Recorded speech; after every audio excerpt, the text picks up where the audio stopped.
कोलकाता की एक होनहार ट्रेनी डॉक्टर की आरजीकर मेडिकल कॉलेज में रेप के बाद हत्या कर दी जाती है। वो एक दर्जी पिता की इकलौती बेटी थी। माँ बाप ने ज़िंदगी भर संघर्ष करके बेटी को पढ़ाया।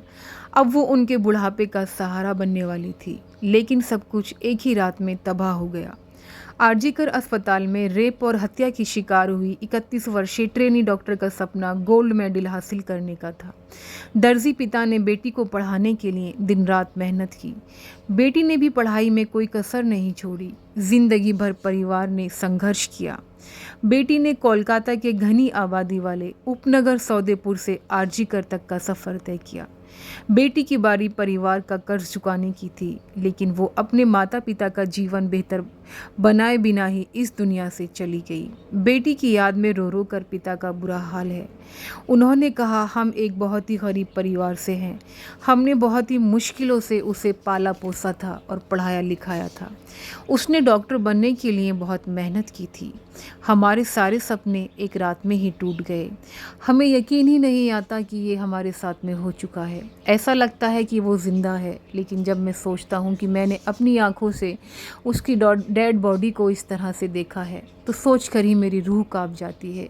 मेरी बेटी ने क्या कुछ नहीं सहा होगा। उस रात मेरी बेटी के साथ में क्या क्या हुआ है, और उसने वो सब कुछ कहा है। जब मेरी देखने के बाद ही ऐसी हालत हो गई है, तो मेरी बेटी ने तो ये सब कुछ सहा है। मैं अपना दर्द तुम्हें बता नहीं सकता हूँ। उन्होंने ये सब मीडिया से कहा। माँ का भी रो रो कर बुरा हाल है। माँ ने बताया, इस बार हमारे घर पर दुर्गा पूजा पर एक बड़ी पूजा आयोजित करने की योजना थी।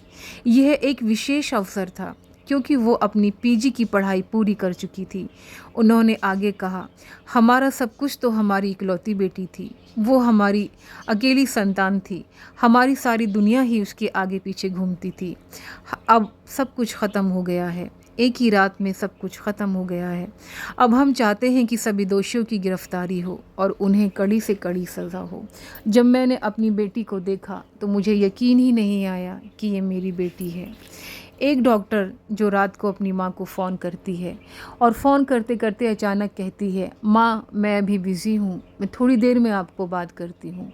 वो ये कहकर बिज़ी हो जाती है, फिर सोचती है मैं थोड़ी देर में बात करती हूँ, थोड़ी देर में ना सही तो मैं सुबह में बात करती हूँ। ना तो वो सुबह आई और ना ही वो थोड़ी देर आई, और माँ से बात करने की ख्वाहिश लिए ही वो इस दुनिया से चली गई। कितना तकलीफ़ हुई होगी उसको जब इस रात में उसके साथ में ये सब कुछ हुआ होगा।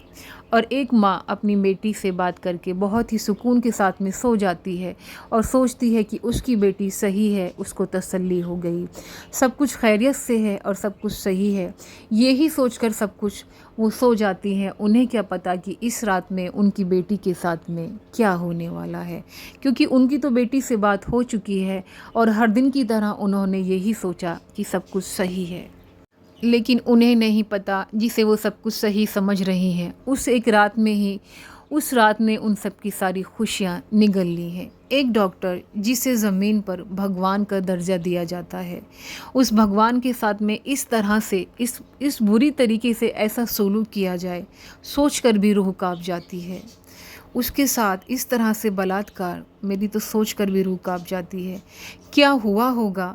आँखों से खून का बहना, गले की हड्डी का टूट जाना, प्राइवेट पार्ट, कितना सेंसिटिव पार्ट होता है एक लड़की की सबसे नाजुक जगह, वहाँ पे मुझसे तो आगे बोला ही नहीं जा रहा, लेकिन आगे बताना पड़ेगा। कितनी तकलीफ़ हुई होगी ना उसको, कितना दर्द हुआ होगा उसको, जब उसकी आँखों में उसके ही चश्मे के शीशे को तोड़कर उसकी आँखों में डाला गया, उसकी आँखों को फोड़ दिया गया और आँखों से खून का बहना। और जब उसने अपने बचाव के लिए हाथ चलाए तो उसके हाथ की हड्डी भी तोड़ दी गई। उसके पैरों पे, टांगों पे बहुत बुरी तरह से चोट, उसकी वेजाइना पर बहुत बुरी तरह से चोट। इतना वहशी होकर कहा जा रहा है कि ये रेप नहीं है, ये गैंग रेप है, क्योंकि उसकी जो वेजिना है, उसके जो प्राइवेट पार्ट में उस जो सीमन मिला है वो किसी एक का नहीं है। तो यानी कि यहाँ पे रेप होने की आशंका नहीं है, यहाँ पे गैंग रेप किया गया है। आज पूरे देश में सभी डॉक्टर जो हैं प्रोटेस्ट कर रहे हैं, इंसाफ की गुहार लगा रहे हैं। एक आरोपी इतना खुला होकर कैसे घूम सकता था?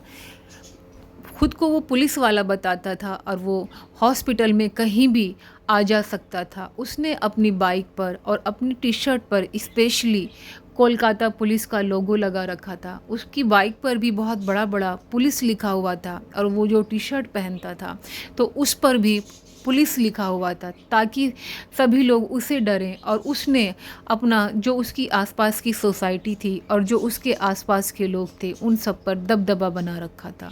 यही वजह थी कि वो जब भी हॉस्पिटल में आता था तो बिना रोक टोक वो कहीं भी चला जाया करता था। उसने अपनी जान पहचान बहुत बढ़ा ली थी, तो किसी को भी उस पर शक नहीं होता था। वो मरीज़ों को भी रिश्वत लेकर अस्पतालों में एंट्री दिलाया करता था। जब कोलकाता पुलिस के हाथ से ये केस फिसल गया तो ये केस सीबीआई के हाथ में सौंप दिया गया। सीबीआई ने आज फिर से आरजी कर मेडिकल के पूर्व प्रिंसिपल संदीप घोष से आज पूछताछ की है।